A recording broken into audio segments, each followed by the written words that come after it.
Your practice environment is killing your progress. If you feel stuck, it might not be your playing or even your practice.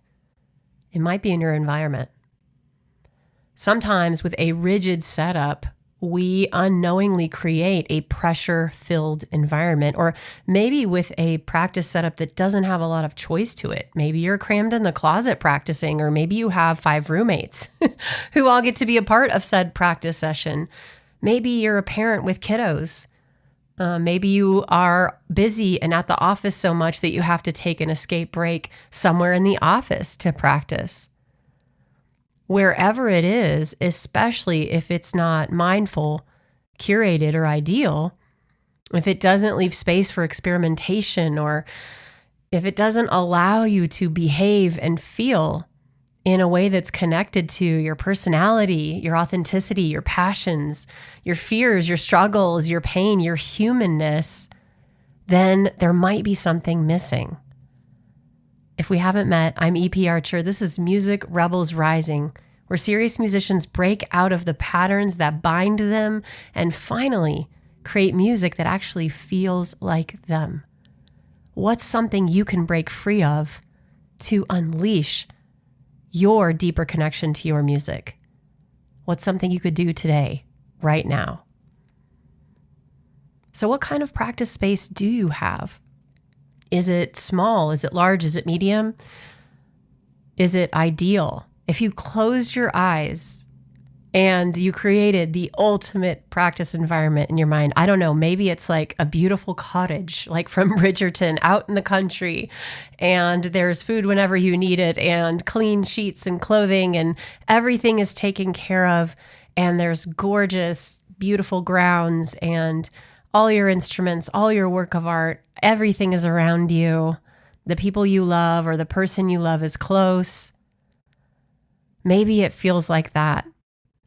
Maybe that's an ideal. Maybe that's something that you create with your mindset. But I think many of us don't have that Bridgerton cottage for our practice space. So I want to discuss what is a real solution we could do right now today until we create that. Because if that is your dream in your life, you should create that, and you should be there and see it in your mind and make it happen. And in the meantime, let's just talk about the basics of allowing your practice space to build and to create and to inspire you, and not to kill your progress. Because if you don't want to practice because you're stuck in a stinky closet or because you don't have any personal space or privacy, that's something that's really important to nail down. And I remember, I feel like college was like the easiest go-to, right? Because you go to the practice room, everybody else that's in the practice room is there to practice. It's pretty much like a low resistance, low tension, low conflict area. We're all in the practice rooms. We're here to practice. It's understood. It's all good. Like very minimal distraction, all the tools that we need, but nothing that we don't need. And we just go and do it, right? At the same time, that's maybe not the most inspiring area. And I remember the sousaphone section at Arizona State used to jump into the fountain, and they would practice in the fountain, and it was hot as all get out.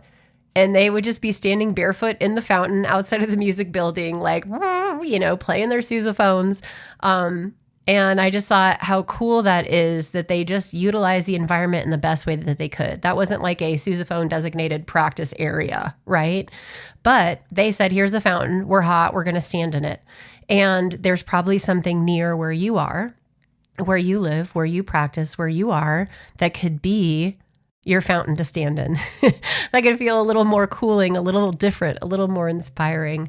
And the other part of where they played was there's people walking by, observing. Some people are like cheering. Some people are, teasing. Some people are shouting words of encouragement.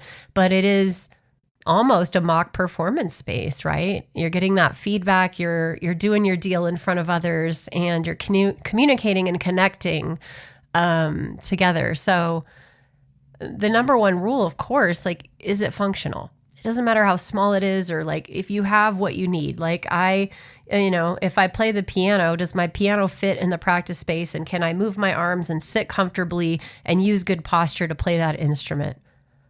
If I'm a singer, do I have access to a mirror and Is it a completely dead room or a resonant room? Is there any way to make it more resonant, or do I want to contain the sound? If I'm using my DAW in my music production, do I have a way of being a little bit more soundproofed or a little bit more contained? And for any instrument that you play, do I have just like the space to play it? And am I able to keep my instrument out if possible so I can just grab it or sit down with it? Am I able to just immediately start, or do I have to completely take 10 minutes or so to get it set up?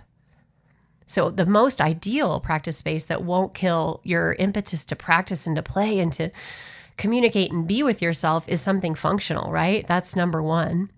If it's functional, is it clean? Are you honoring the energy of the space? What energy lives here? Is it inspiring or aesthetic? And you don't have to have $1 million or infinite resources to make something inspiring or aesthetic.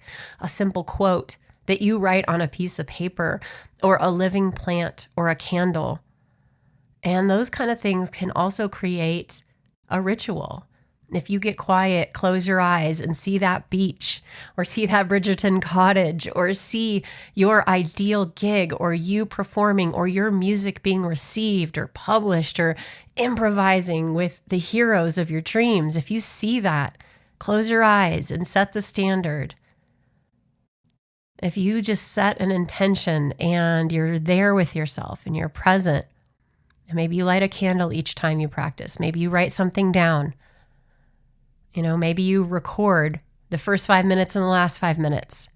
Those kind of rituals can create an environment of growth and of accountability and of beauty within your practice session, so that you are aiming for growth rather than just routine, just rudimentary, simply functional isn't enough long term. It's great to get started. To get started, just get something functional. Can I practice here? Do I have space? Do I have time? Are there 1 million people running through the house? Is it in the middle of the kitchen and people are trying to cook? Right? Am I in the hallway and everybody's walking by? What's the best you can do with what you have available to you functionally? And then how do you add that bit of aesthetic, of inspiration, of the energy that you want to live there? And what can you form, create, and intend in your mind? See, your environment either invites creativity or it shuts it down. It's either resonating with your energy and building towards who you are, or draining you. And your freedom isn't just internal, it's something that your environment will influence. So my ask to you today is, what can you create practically in your space, intentionally in your mind, and in your ritual? Your best work is on the other side. If this resonates with you, your music, your sound, your breakthrough, join the revolution. Music Rebels Rising. I'll see you next time.